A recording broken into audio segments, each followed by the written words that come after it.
बोलिए श्री वृंदावन बिहारी लाल की। श्रीमद् भगवत गीता जी अध्याय 6 श्लोक नंबर 9। भगवान श्री कृष्ण अर्जुन से कहते हैं,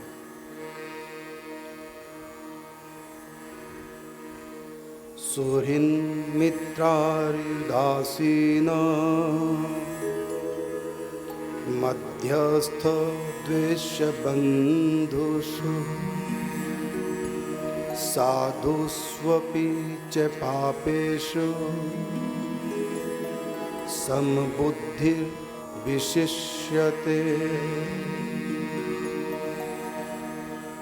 भगवान श्री कृष्ण अर्जुन से कहते कि अर्जुन, चाहे सुहृद हो, मित्र हो, बैरी हो, उदासीन हो, मध्यस्थ हो, द्वेषी हो, अपना बंधु हो, चाहे धर्मात्मा हो या पापात्मा हो, जो योग से युक्त हो चुके हैं वो सब में समभाव रखते हैं, अर्थात एक तत्व देखते हैं। है बड़ा मुश्किल काम, लेकिन जब हम सत्संग सुनते हैं, शास्त्रों का अध्ययन पठन करते हैं, मनन करते हैं, तो एक बात समझ में आती है, वो ये,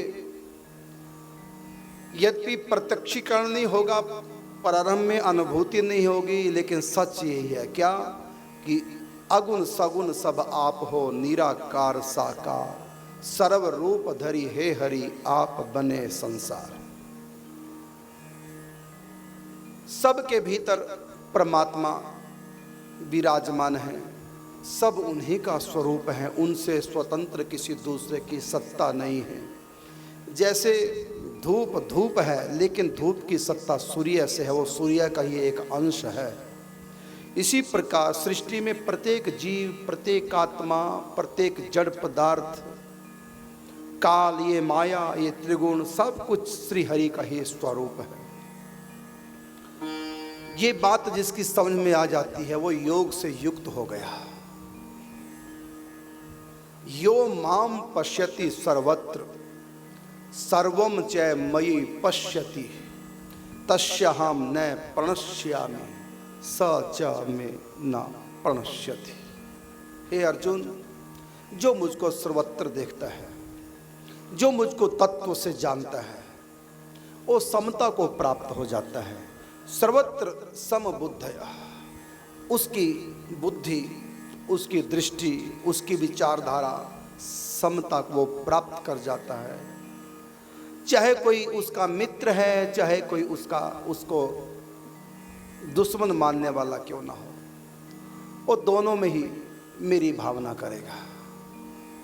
धर्मात्मा हो चाहे कोई पापात्मा हो, दोनों में ही वो मुझको देखेगा। जो मुझसे युक्त हो गया है, जो योग से युक्त हो गया है, मेरे सिवा वो दूसरे की सत्ता को स्वीकार नहीं कर पाएगा, क्योंकि उसकी दृष्टि यथार्थ को देखती है, उसकी दृष्टि से भ्रम जा चुका है। द्वैत दृष्टि हट करके वो अद्वैत में प्रवेश कर गया। मेरे सिवा वह किसी को मानता नहीं, सब जगह मुझको ही मानता है। उसके सामने कोई अनुकूल बन के, मित्र बन के आए, चाहे उसके सामने कोई प्रतिकूल बन के, अर्थात बैरी दुश्मन बन के, रिपु बन के आए, वो सर्वत्र मेरी भावना करेगा। ये भी मेरे प्रभु हैं। इसका अर्थ ये नहीं कि मच्छर हो रहे हैं, काट रहे हैं और हम उनसे अपनी सुरक्षा ना करें, मच्छरदानी ना लगाएं। ये भी मेरे प्रभु हैं, काटने दो, अच्छा खून पिएंगे, इनका पेट भरेगा, इनका भला होगा, और तुम पड़ जाओ बीमार, हॉस्पिटल, अंत में शमशान। यहाँ भाव समवर्ती, समदर्शी है, न कि समवर्ती। जिस भी रूप में भगवान आए वो उसी रूप में उसको मानेगा। कुत्ता सामने आया, ये मेरे भगवान आए, लेकिन कुत्ता बन के आए ना, इसलिए उनकी पूजा थोड़ी करनी। कुत्ते की पूजा का विधान थोड़ी शास्त्र में है, गाय की पूजा का विधान। कुत्ता भी भगवान है तो गाय भी भगवान है।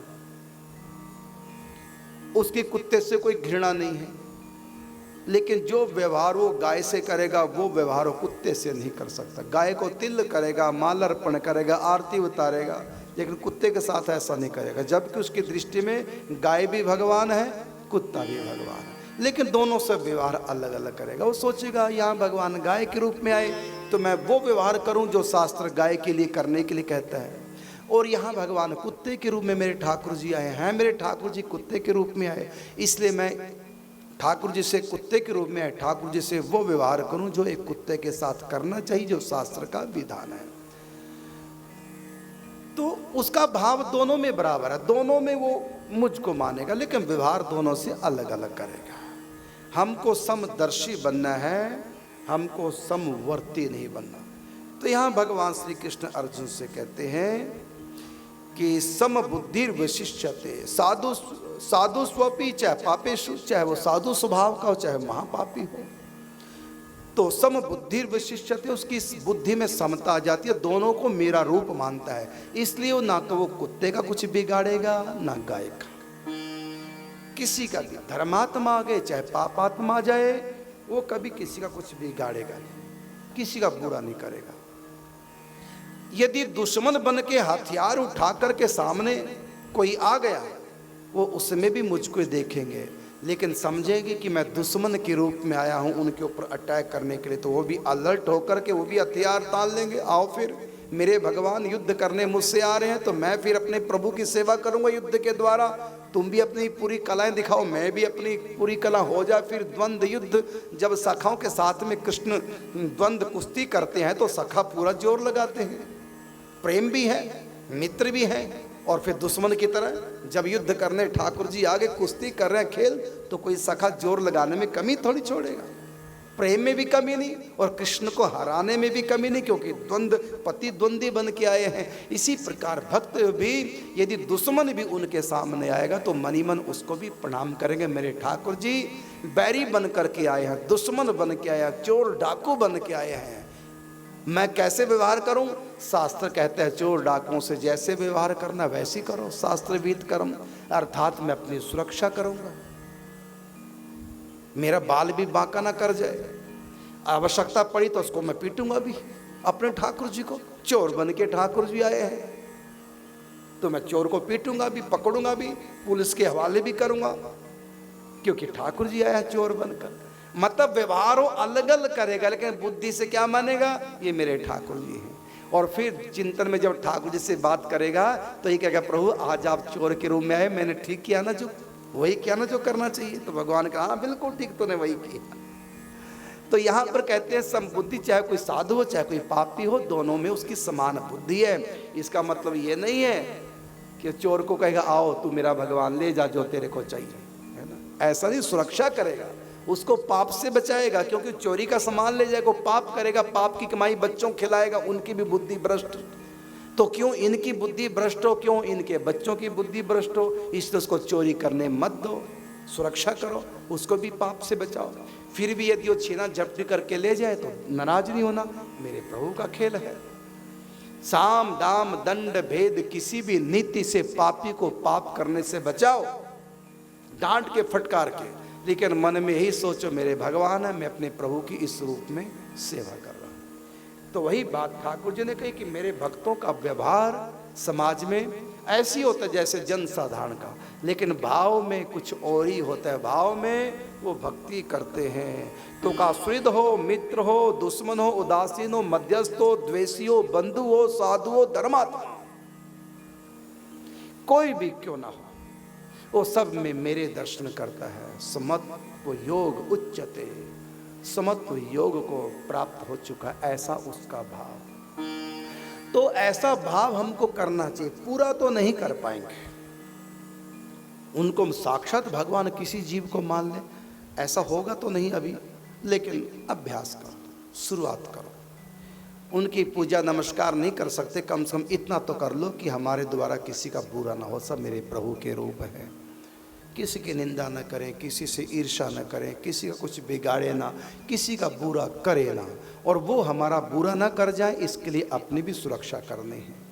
तो ऐसा स्वभाव हमारा जब बनेगा तब जाकर के हमारा आत्म संयम होगा, तब ये द्वैत दृष्टि जाएगी। फिर एकांतिक बैठ कर के ध्यान लगाएंगे तो ध्यान लगेगा।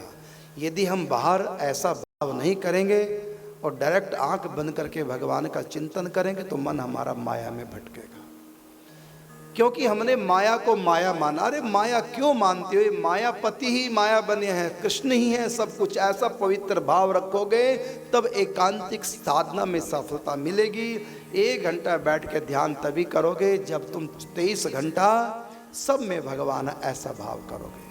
यदि सब में भगवत भाव नहीं करोगे, एकांत में जब बैठोगे तो संसार का चिंतन करोगे और तुम्हारी भावना में संसार माया है और तुम माया का चिंतन करने लग जाओगे। लेकिन 23 घंटा जब हम ये मानेंगे नहीं, सब कुछ श्री कृष्ण है, मिट्टी से बनी प्रत्येक वस्तु मिट्टी है, सोने से बनी प्रत्येक आभूषण सोना है, इसी प्रकार यह सृष्टि परमात्मा से बनी है। पहले कुछ नहीं था, शून्य शून्य, फिर परमात्मा ने अपने स्वरूप से इसको रचा है। तो ये सारी सृष्टि भगवत स्वरूप है, इसलिए हमारे द्वारा किसी का बुरा ना हो जाए। ऐसा पवित्र भाव हम व्यवहार में जब सबसे करेंगे 23 घंटा, फिर जब 1 घंटा हम चिंतन करेंगे, बढ़िया चिंतन होगा, खो जाएंगे। भगवान यहाँ पर इस अध्याय का नाम है आत्म संयम योग नाम 6ठो अध्याय है। इसमें भगवान आत्म संयम करना सिखा रहे हैं कि कैसे संसार से माया से मन हटाएं और मुझ में जीव लगाएं। तो मन कैसे हटेगा संसार से? तो संसार को संसार मानते क्यों हो, संसार को माया मानते क्यों हो? यहाँ भगवान ये कहना चाह रहे हैं, क्यों मानते? सबको मेरा रूप मानो, सर्वस्व च अहम, सब जगह मैं ही तो हूं। तो माया से मन कैसे हटे? तो माया है ही नहीं, इसकी जगह मानो भगवान। मैं हूं, मैं ही इतने रूपों में हूं, अगुण सगुण सब आप हो, निराकार साकार, सर्व रूप धरी हे हरि आप बने संसार। तो भगवान में मन कैसे लगे, हम ध्यान कैसे लगाएं? तो पहले भगवान ने तरीका बताया, माया में संसार में मन ना जाए, इसलिए सबको मेरा रूप मानना शुरू कर दो, अभ्यास करो, और फिर बैठकर एकांत में मेरे रूप का चिंतन करो। कैसे करें? उसको भूमिका बनाते हुए ठाकुर जी कह रहे हैं कि पहले अपने मन को वासना रहित अर्थात संसार की इच्छा रहित करो। कैसे? तो योगी युंजीत सततम आत्मानम रहस्य स्थितः एकाकी यत चित्तात्मा निराशीर परिग्रह। कुछ नियम बताए भगवान ने, आंख बंद करके चिंतन करें, उससे पहले कुछ नियम बताए। पहला नियम है सबके भीतर भगवान सब भगवत स्वरूप है, ऐसा अभ्यास करें। और साथ में कहा कि जिसका मन और इंद्रियां शरीर सहित जीते हुए हैं। यहाँ जीतने का मतलब मारना नहीं, इंद्रियों को मारना नहीं, मन को मारना नहीं। मन को मारें ज्ञानी लोग, भक्त मन को नहीं मारता, भक्त तो मन को जवान रखता है, शरीर को भी तंदुरुस्त रखता है। तो जो भक्त है वो क्या करे कि इंद्रियों पर पहले विजय प्राप्त करे, अर्थात कितना भोगना, भोग कब भोगना, कैसे भोगना, क्या भोग है, किस रीति से, शास्त्र ये सब विधान के अनुसार ही इंद्रिया विषयों में रमण करें। यह है इंद्रियों को जीतना। जब आवश्यकता हो तब खाएं, जब आवश्यकता नहीं न खाएं। जिस चीज़ की आवश्यकता हो शरीर को मन को वही खाएं, जिसकी आवश्यकता नहीं वो न खाएं। संयम के साथ खाएं, संयम के साथ पिएं, संयम के साथ बोलें, संयम के साथ देखें। इंद्रियों पर कंट्रोल करो। जितना भोग चाहिए उतना ही भोगें, जितना लाभप्रद हो, जितना भजन में सहयोग हो उतना ही भोगें, और उतना ही त्याग करें जितना त्याग सहयोग करे। यदि हम ज़्यादा त्याग करेंगे, पानी भी ना पिए, भोजन भी ना करें, त्याग दिया, तो भजन कैसे करोगे? बिना खाए पिए भूखे प्यासे कैसे भजन करोगे? कहा ना कि भूखे भजन ना होए गोपाला, ये ले अपनी कंठी माला। यदि हद से ज़्यादा त्याग कर देंगे, हद से ज़्यादा संयम करेंगे, खाना पीना आज से बंद, 2 दिन में नानी याद आ जाएगी बिना पानी के। और फिर भगवान का चिंतन कैसे करोगे? पानी का चिंतन होता रहेगा। इसलिए संयम इतना भी नहीं करना, अधिक संयम करोगे तब भी ध्यान नहीं कर पाओगे, अधिक संयम करोगे तब भी योग सिद्ध नहीं होगा, और बिल्कुल भी संयम नहीं करोगे तब भी ज़्यादा संयम भी नहीं करना, उतना जितना आवश्यक हो। तो इसी का नाम है इंद्रियों को जीतना, अर्थात जितना भजन में आवश्यक हो, विघ्न बाधा ना हो, उतना भोग भोगे और उतना त्याग। इस प्रकार भगवान कहते हैं कि जिसका मन और इंद्रियां सहित शरीर जीता हुआ है और वासना रहित, वासना का अर्थ यहाँ चाह, इच्छा, वासना का अर्थ क्या है? कामनाएं हैं। नहीं तो हमारी इतनी इच्छा होती है, ये भी मिल जाए, वो भी मिल जाए, वो भी मिल जाए, जिंदगी इन इच्छाओं की पूर्ति करने में समाप्त हो जाती है। लेकिन साधक मन को निर्विषय बना करके भजन में नहीं लगा पाता।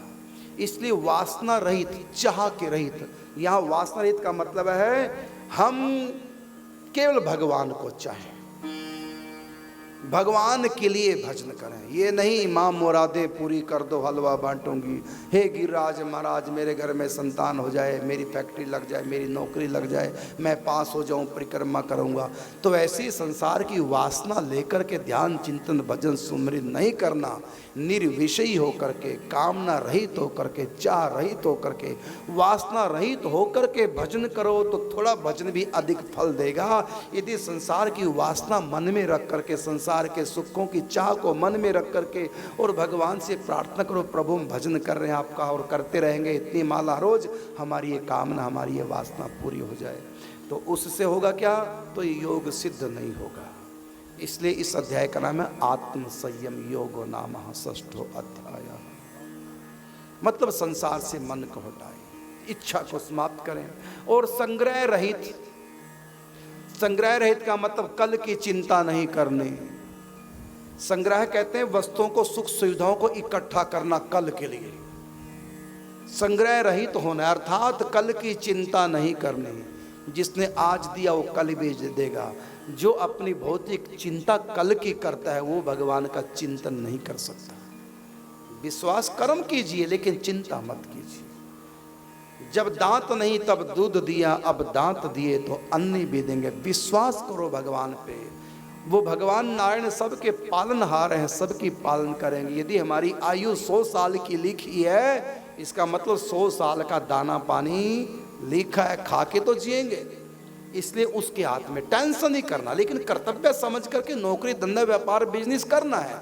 उसके लिए मना ही नहीं, करना चाहिए, करना भी है। गीता भी कहती है करो। अर्जुन से कहा तस्मात् सर्वेषु कालेषु मामानुस्मर युद्ध चाहे, तो अपना काम कर, व्यापार धंधा कर अपना।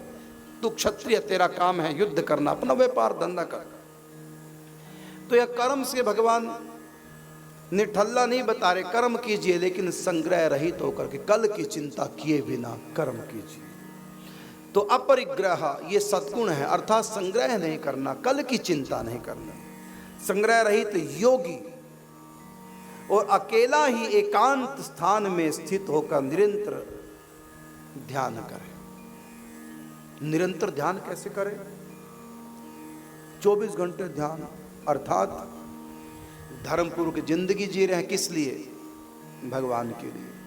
कमा किस लिए रहे? भगवान की आज्ञा, भगवान के लिए। खा किस लिए रहे? भगवान की सेवा करेंगे खा करके, प्रभु का प्रसाद। तो भक्त जो भी कुछ कर रहा है तो भगवान के लिए कर रहा है। तो इस बात को ध्यान रखे कि ऐसा मैं कोई कर्म ना करूं जो भगवान से प्रतिकूल पड़ता हो। तो प्रत्येक कर्म में भगवान का ध्यान रखे। इसलिए 24 घंटे। और जो एकांतिक भजन करना, आगे जो भगवान कहते हैं अकेला ही एकांत स्थान में स्थित हुआ निरंतर आत्मा को परमेश्वर के ध्यान में लगाए। अर्थात एकांतिक भजन जो आंख बंद करके करना, तो भगवान श्री कृष्ण कहते हैं वो निरंतर करना है, तैल धारावत।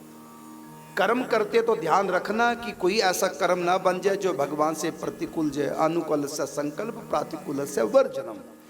प्रत्येक हमारे मन का संकल्प प्रभु के अनुकूल अर्थात भक्ति से प्रेरित हो।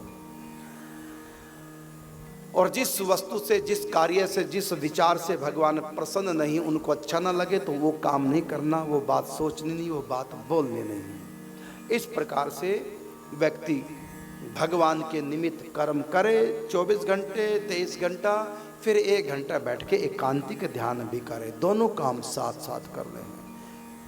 व्यवहार में भी भक्ति लानी है और एकांत में भी भक्ति करनी है। जो केवल व्यवहार में भक्ति करते हैं एकांत में नहीं, उनको भी देरी हो जाएगी, और जो एकांत में भक्ति करते हैं व्यवहार में नहीं करते, उनको भी भगवत मिलन में देरी हो जाएगी।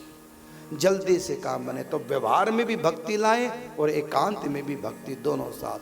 तो व्यवहार में भी निरंतर भक्ति हो, एकांत में भी निरंतर भक्ति। तो यहाँ एकांतिक भक्ति की बात भगवान कह रहे। पहले कह रहे थे 23 घंटा कैसे भक्ति करने, सब भगवान है, सबके भीतर एक ही भाव समता का, सब मेरे प्रभु के स्वरूप, निज प्रभु मैं देखहीं जगत।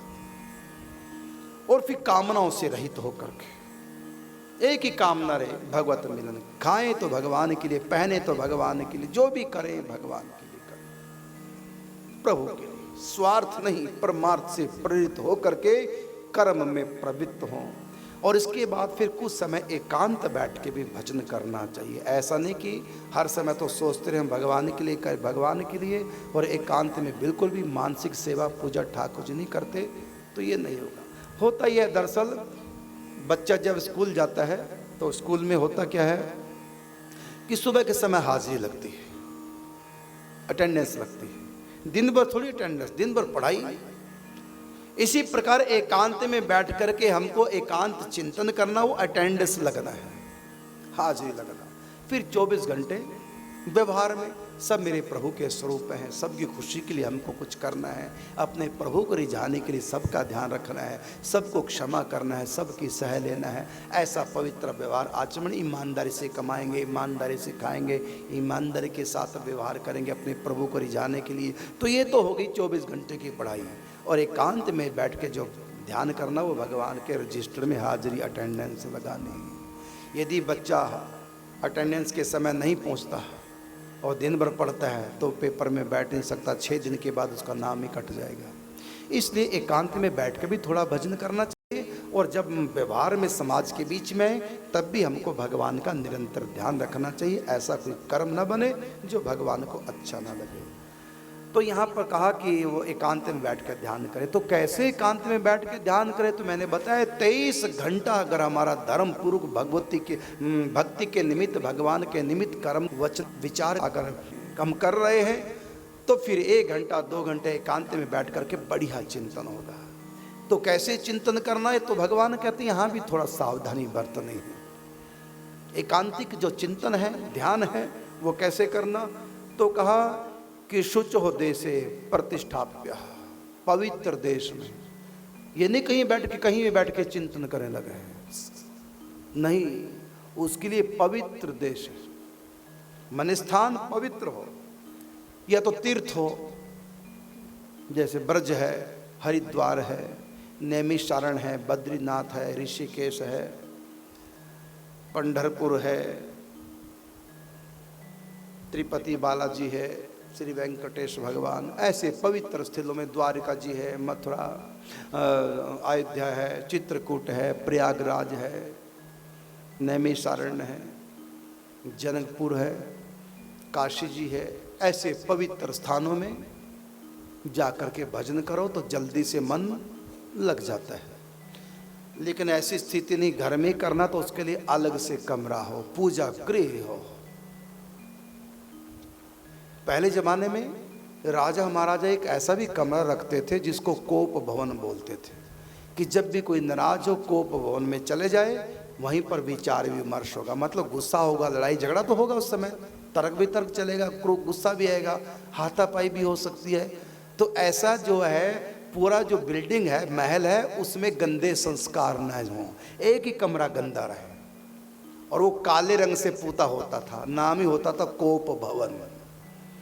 देखा ना, कई को जब अपनी बात मनानी, पता गुस्से वाली बात हो, तो कोप भवन में चली गई।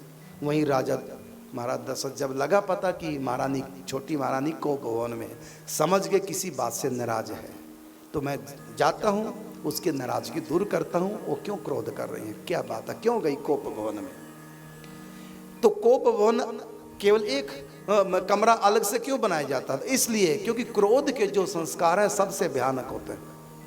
काम है, क्रोध है, रजोगुण समदभवा।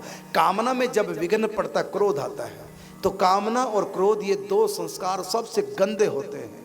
ये गंदे संस्कार और मकान में कमरों में ना जाएं, एक ही कमरे में रहें। तो क्रोध करना, गुस्सा आ रहा तो अलग कमरे में जाओ, उसका नाम होता है कोप भवन। क्रोध भवन मतलब उसी को गंदा मैला को चला करो, पूरी बिल्डिंग को नहीं तो अपवित्र हो जाएगी पूरी बिल्डिंग। क्रोध से तन भी मन भी, और जिस जगह बैठ करके क्रोध किया वहां भी उस क्रोध के सूक्ष्म संस्कार चले जाते हैं। इसलिए ध्यान रखना चाहिए, क्रोध करना नहीं चाहिए। और यदि क्रोध किया है तो जो हम अपशब्द बोले, ध्यान रखना मुंह में जो थूक है निगलना नहीं चाहिए, थूक दो उसको, वो इतना अपवित्र हो गया। और रस, और कहीं हमने पानी पी लिया, भोजन कर लिया तो थूक अंदर गया तो और रिएक्शन हो जाएगा। क्रोध के संस्कार सबसे गंदे माने गए। हार्ट के ऊपर क्रोध का इतना असर होता है, अटैक तक हो जाता है, ब्रेन एम्ब्रेज क्रोधियों को हो जाता है। ये तन मन बुद्धि हार्ट सब पर बुरा प्रभाव डालता है। इतना बुरा असर क्रोध का कहा गया है शास्त्रों में कि जिस जगह बैठकर किसने गुस्सा किया वो जगह अपवित्र हो गई। काम एस क्रोध एस रजोगुण समद भाव, ये रजोगुण से कामना, कामना में विघ्न पड़ने से क्रोध, और क्रोध से सर्वनाश हो जाता है।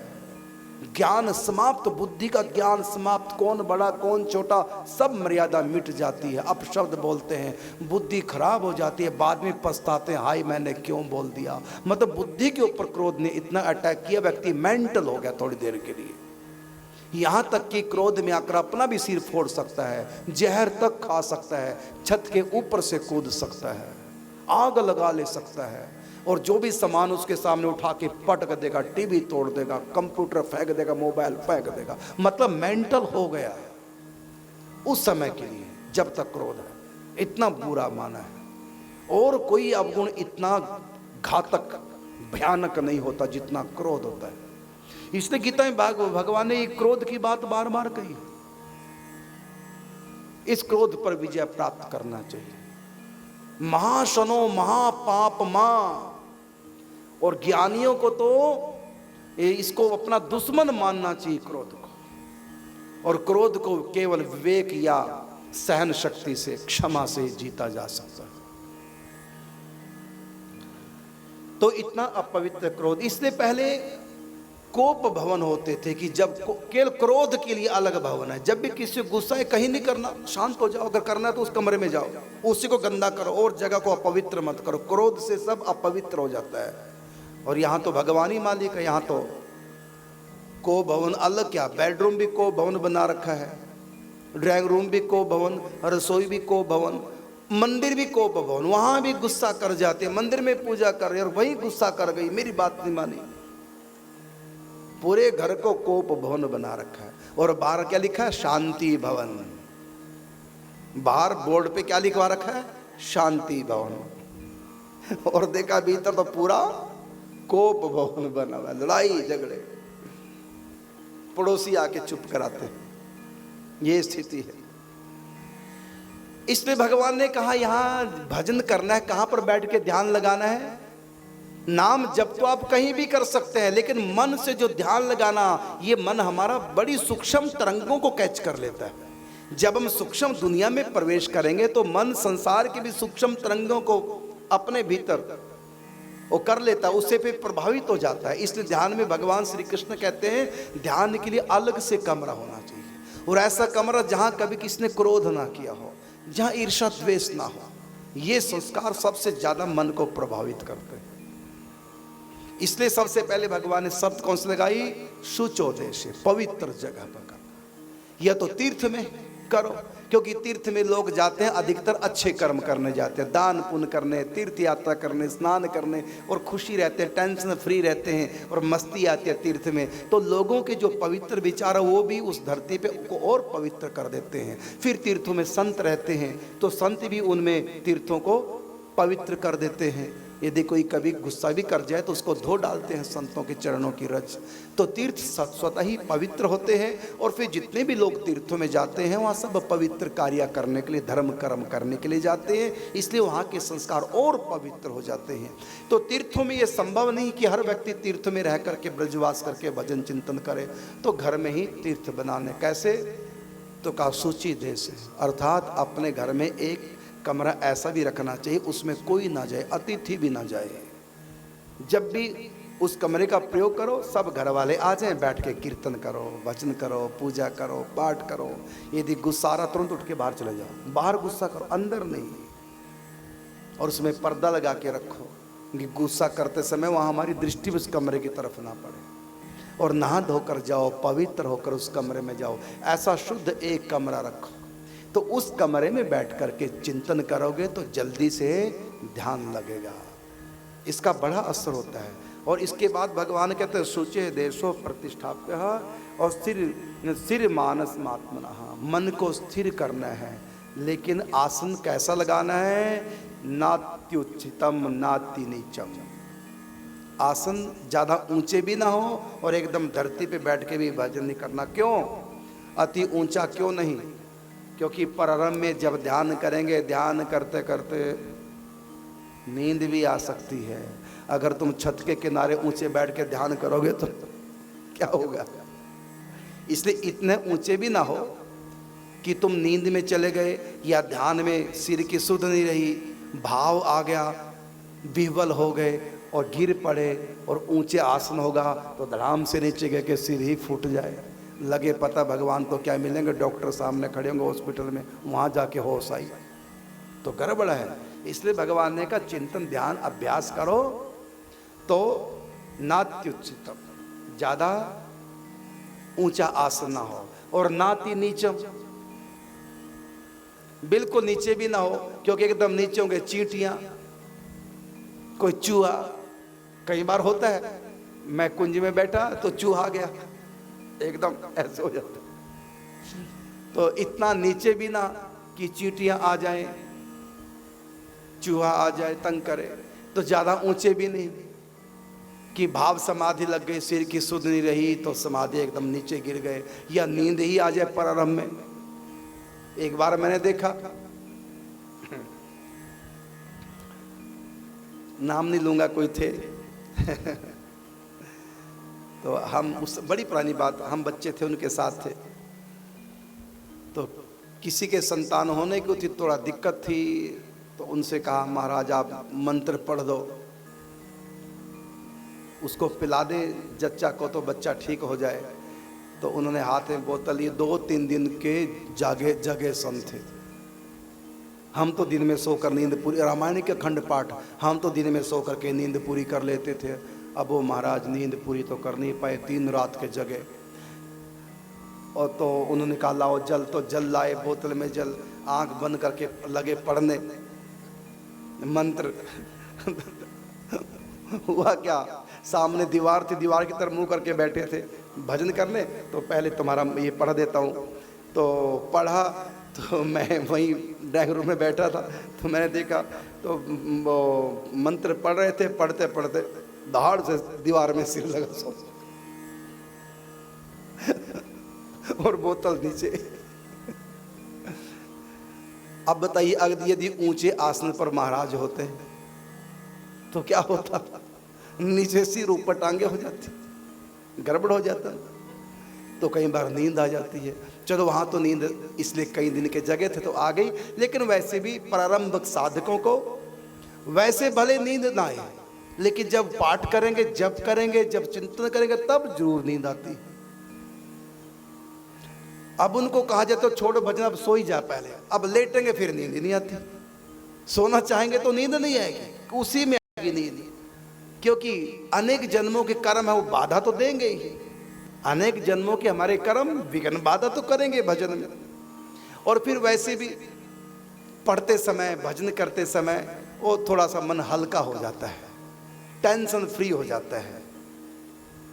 पढ़ रहे हैं, कुछ सुन रहे हैं, भजन सुन रहे हैं तो टेंशन फ्री मन, और जो ही मन टेंशन फ्री हुआ तो अवसाद कम हुआ तो मन शांत, एकदम सो जाता, नींद आने लग जाते हैं। तो पूर्व कृत पाप कर्म भी भजन में विघ्न करते हैं, नींद के रूप में आते हैं। और वैसे भी कई बार आलस के कारण से नींद आ जाती है।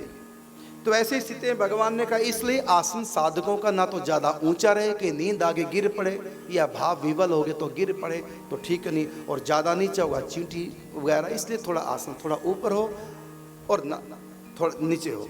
नाच्युतम नाति नीचम, ऐसा। और कैसा आसन हो? मृगशाला। पहले लकड़ी या पत्थर का पट्टा हो थोड़ा ऊंचाई पर, उसके 4 पाए हों, क्योंकि अगर पूरा आसन ही धरती पे लगा देंगे चींटियां चढ़ सकती हैं, चूहा चढ़ सकता है, विघ्न करेगा ध्यान में।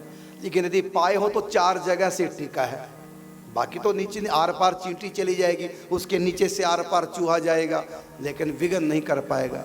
इसलिए चौपाया रख करके,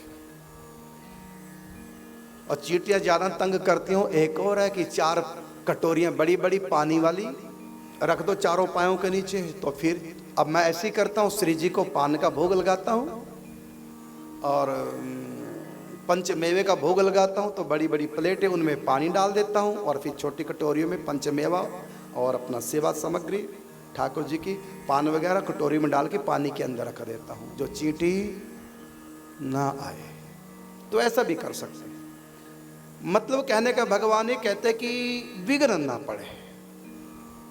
तो सबसे पहले शर्त शुचो देश, पवित्र देश, शुद्ध भूमि, उसमें भी कुशा मृगशाला वस्त्र।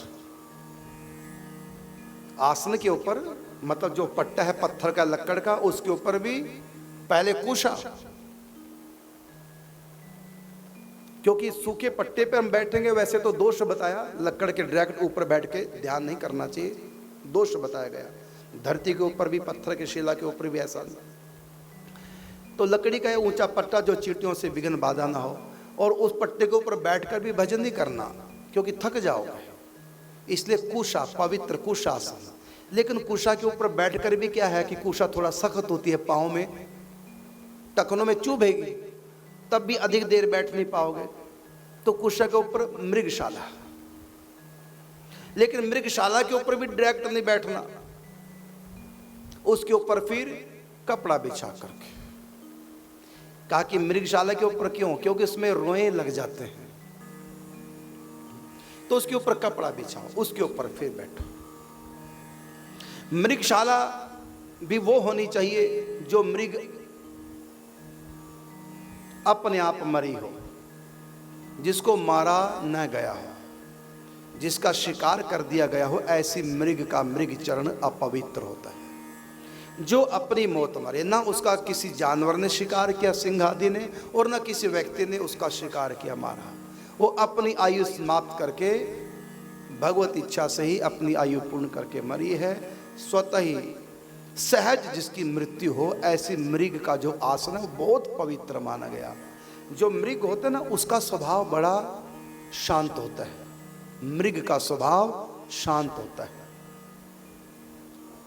मृग का स्वभाव अच्छा होने के कारण से, वैसे तो बागंबर भी लोग वो करते हैं, और शास्त्रों में विधान भी है बागंबर बिछाने का। वो बागंबर में एक ऐसा सूक्ष्म उसमें से परमाणु निकलते हैं, किसके? वीरता के, विल पावर, मजबूती के। क्योंकि सिंह बाघ किसी से डरता नहीं, उसमें इतनी विल पावर होती है, हाथी भी आ जाए, चाहे झुंड क्यों ना जाए, वो डरता नहीं, निर्भय होता है। विल पावर राजा है, उसके अंदर जो हिम्मत होती है। तो भजन करने के लिए भी ऐसी हिम्मत चाहिए, शेर दिल जवानों के लिए। तो शेर जैसा बनना पड़ता। कहा ना कि कामी क्रोधी लालची, इनसे भक्ति ना होए, भक्ति करे कोई शूरमा, जाति वर्ण कुल खोए। तो ऐसा शूरमा तो केवल शेर होता है। इसलिए ऐसे लोग कहते हैं बड़ा शेर दिल है इसका। तो भजन करने के लिए मजबूत मन चाहिए, और मजबूत सबसे विल पावर किसकी होती है? सिंह की होती है। तो उसकी खाल में भी विल पावर, उसकी खाल का हम स्पर्श करेंगे, हम में भी विल पावर आ जाएगी। ऐसी सिंह के दांत भी विल पावर देते हैं।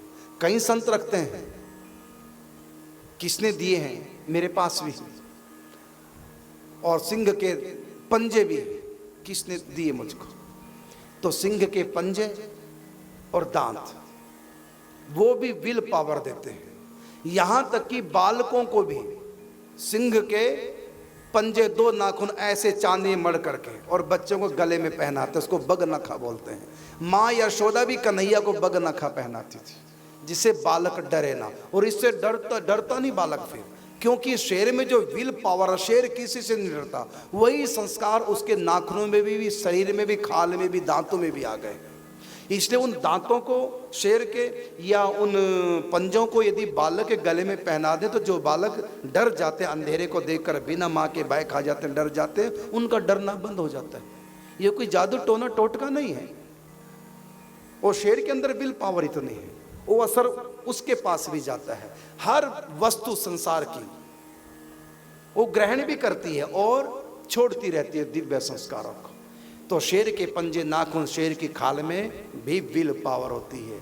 लेकिन वो शेर जिसका शिकार ना किया गया, वो बाघ जिसका शिकार ना किया गया हो, जो अपनी मृत्यु मरा हो, ऐसे बाघ का अंबर हम बिछा करके आसन बना सकते हैं। और मृग भी जो अपनी मृत्यु से मरी है, जिसका किसी जानवर ने, किसी मानव ने शिकार ना किया हो, अपनी मौत जो मरी है, उसकी खाल भी पवित्र। तो कोमल स्वभाव की कोमलता ये है मृग में, और विल पावर ये है सिंह में। और ये दोनों चीजें हमें चाहिए भक्ति में, ये दोनों संस्कार, विल पावर हो और स्वभाव कोमल हो, ये दो चीजें चाहिए। तो कोमलता स्वभाव में है मृग के, और विल पावर है सिंह में। तो ये दोनों हमारे पास ये संस्कार आ जाएं, इसलिए बाघ की खाल के ऊपर बैठ के भजन कर सकते हैं। तो योगी लोग अधिकतर बाघ की खाल पर और भक्त लोग अधिकतर मृग की खाल पर, वहां पर विल पावर। क्योंकि कलेशो अधिक तरसते साम अव्यक्ता सक्त साम अव्यक्ता ही गतिर दुखम देव वदबीर वाप्यते, वो थोड़ा कठिन काम है, वहां विल पावर ज्यादा चाहिए। और भक्ति में कोमलता ज्यादा चाहिए, हृदय प्रधान कोमलता। विल पावर यहाँ होती है और कोमलता यहाँ होती है। इससे छोटा सा दिल होता है मृग का, तो भावुक होती है मृग, कोमल स्वभाव की होती है। तो कोमलता मिलेगी मृगशाला से और विल पावर मिलेगी बाघ से। तो निराकार साधना में बागंबर और साकार उपासना में मृगशाला का प्रयोग किया जाता है। लेकिन सावधान, ऐसे नहीं कहीं से खरीद के ले आए, अपनी मृत्यु जो मरी हो, बाघ या सिंह या, वैसे तो गज का भी चरम बताया जाता है कहीं कहीं, हाथी का चमड़ा, गज चरम। और कई जगह हमने पढ़ा भी है, चित्र भी देखा, भगवान शिव गज चर्म लपेटे, ऐसा भी हमने पढ़ा सुना है। जो शुचो देशे, पवित्र देश हो, और कुशा मृगशाला वस्त्र ऊपर बिछाकर कोमल, जिससे कि हम अधिक देर बैठ सके। वैसे ध्यान यदि कोई करना चाहे, उसका अभ्यास 3 घंटे 36 मिनट कम से कम एक आसन से बैठने का अभ्यास करें। मैं 9 घंटे बैठा हूं एक आसन से, अभ्यास लगातार 9 घंटे का अभ्यास। लेकिन 3 घंटे 36 मिनट का अभ्यास, यह अभ्यास ऐसे नहीं होगा, इस अभ्यास को करने के लिए कम से कम 5-6 महीने लगेंगे। 3 घंटे 36 मिनट तक बैठे रहना इतना आसान नहीं है। और मेरे अधिक बैठने से डिस्क में मेरी प्रॉब्लम हुई है, अधिक बैठने से बहुत बैठा हूं मैं। लेकिन अब नहीं, अब तो मैं बिल्कुल ठीक हूं। अब तो वही स्थिति है पहले जैसी, प्रभु ने कृपा की। तो उस मोर आसन को कहा कैसे बना, स्थिर स्थिर आसन। ऐसा ना कि टेढ़ी मेढ़ी जगह हिलता रहे, स्थिर आसन, हिले ना। क्योंकि कई बार हम आगे पीछे, कई बार भक्ति में मस्ती आ गई तो झूमने लगे, यानी कि आगे पीछे पट्टा और ठक ठक बोले और ध्यान उधर चला जाए। और आंखें बंद रखना है, ये ध्यान सिखा रहे हैं। और भी कई बातें आगे भगवान ने बताई, वो बताएंगे कल। जय श्री राधे, जय श्री कृष्ण।